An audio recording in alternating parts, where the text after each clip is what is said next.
and they know this. And Bob, I'm having a hard time trying to wrap my mind around how long can they keep this circus going.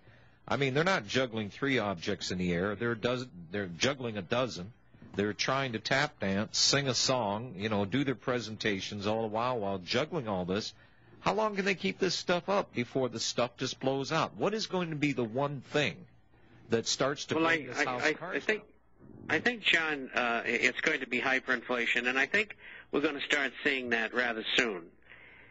Inflation again and then hyperinflation over the next couple of years, maybe 2.5 years.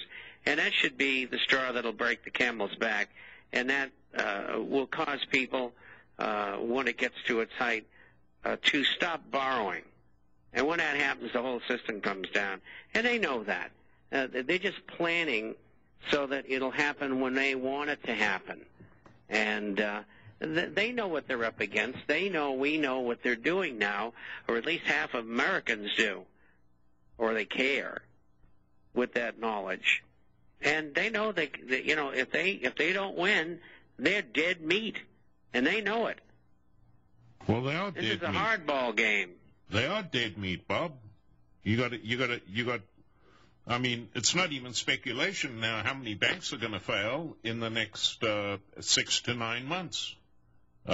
Anywhere south of 1,000 banks are going to fail. Already, since the beginning of the year, the list of troubled banks, according to the FDIC, is now in excess of 480. I've forgotten the exact number of the liability that the FDIC has, which runs into, I think it's $11 trillion, of which they've got maybe $50 billion left in their kitty. Where are they going to get that money from? The taxpayer, just like they've been doing with everything else. Well, they can't necessarily get... Yeah, but the FDIC gets its money from the solvent banks.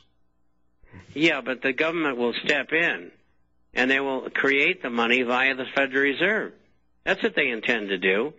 I figured it out. It's in the last issue of the IF. They need $73 trillion in order to cover the failure of 3,200 banks over the next 5 years. Well, they've already said that, and when you hear anybody speaking in behalf of the bankers, the government, and anything else, always times it by 2. You'll be safe, but more than likely times it by 3. They've already come out and said on the financial news shows that, we expect another 1,000 banks to fail in the next couple of years. Now, make that the balance of this year going into next year, not 2 years out.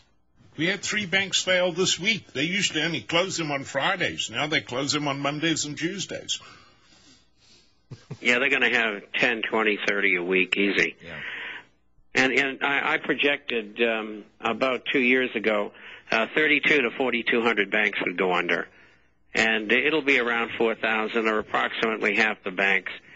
And, the TARP funds and the other money that they've been, the big banks have been lent by the Fed, will be used to buy out those banks. Understood. Thank you for your call, Jeff. Well, I wanted to say one more thing here. Robbie, did you notice that Mrs. Merkel and Sarkozy of France said that they want a halt to the concentration of banking, and they want it, what's the word for it? They want them broken up in size smaller. Did you see that? Well, sure.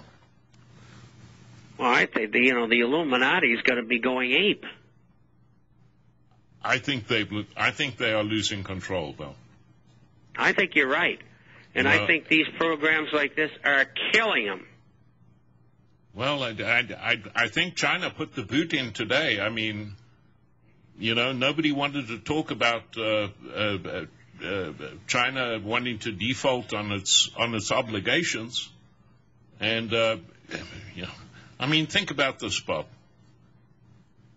The capitalist system, the free market Western capitalist system, is now following the Chinese communist model. That's absolutely correct.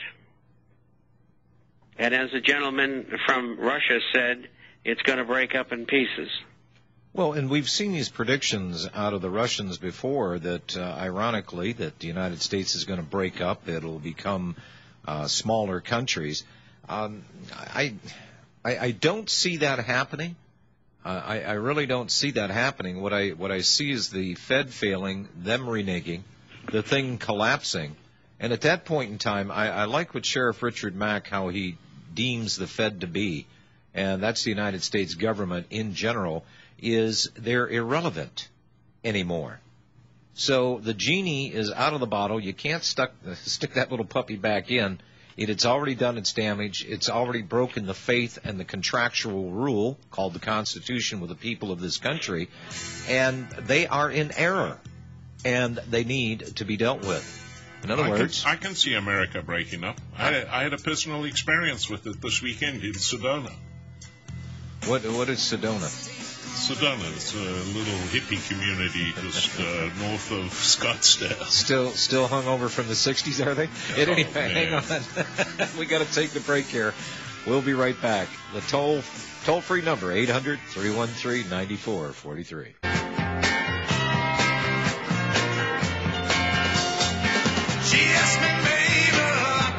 Story on Commodity Online, stock market, the Trader Tracks editor, Roger Wiegand, he told the Gold Report a few months back, and he's a veteran, as they call him, prognosticator.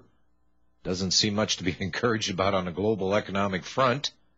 He's saying that the projected that Dow could rally up nearly to 10,400. You still see that happening before September 15th? He said, no. He said, I think it's going to be 98 if it's going to be anything. And but gold, gold, he says, is going to be 1,250, 1,260 by December. It ain't going to take that much time. We don't September, October, November, December. No. Before December, 3 months? No, I don't think that's going to happen. I think you're going to start to see it move and move strongly. They're saying the G20 might be worried about, it's just this high cost of oil. That may be inhibiting the rebound of the markets worldwide. No, right now oil's where it probably should be trading at right now. Forget $20 a barrel. Everybody was dealing in dollars, and to buy the oil, no, they set a new price, and that's what you're going to get it for. It's going to stay around $70, so get used to it. $2.50 at the tank, at the pump, when you go to fill up your tank. Hey, that's what you're going to be paying. So if you didn't take advantage of that cash for your clunker, your gas guzzler, you didn't go green, you didn't get the $4,500 on probably the invoice that the car dealer marked up, well, you may be out of luck. But again, just another redistribution of wealth. Where do you think that $4,500 came from in the first place? That's right, Billy Bob down the street, Aunt May in Cincinnati, Ohio, and parts in between. Robbie, we've got a Bob Chapman special today, I take it? Yeah, and it's very limited. I only have 100 pieces, and so it's going to be a first come, first serve. These are the 5 peso. This is the largest quarter-ounce gold coin ever minted. It's 0.2501 ounces of pure gold. It was minted 1 year, 1930. Brilliant uncirculated, $285. And that is a quarter ounce of gold. More than a quarter ounce. And what country are they from? Uruguay. That's very interesting. They're not striking anything new down there, and it's very hard to get coins there. Yeah, absolutely. These coins don't come, we get them occasionally. And when we do, they disappear. I mean, obviously we only have 100, so, 5 lucky people are going to be able to snap these up, but at more than a quarter of an ounce of gold each for $285 a piece. 20, Robbie, would yes, sir. Cost how much? Well, I knew you were going to ask me. Well, of course I'm going to. I mean, what's wrong with this guy, John? You trained him terribly. I didn't train him. I have to deprogram him. 5,700. Ah, there we go. See, he got it. But what else did they get with that, Robbie? They also get a year subscription to the International Forecaster, or if they already receive one, an extension. And I'm not sure about the fine ceramic mug. We'll get them a fine ceramic mug. Public broadcasting. When can they start calling for that deal? But they would need a phone number, wouldn't they? Yeah, they can call, but they'll have to leave a message. Okay. 1-800-691-7890. Bob, thank you for keeping them on track.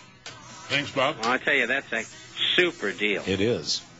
I wished I had the money to buy them. All the money's going into the network, folks. So when you make purchases like this for the small amount that we do mark this up, and I do mean small amount, all that profit rolls back into Republic Broadcasting, so we can keep doing what we're doing. It's a win-win situation. Actually, win-win-win.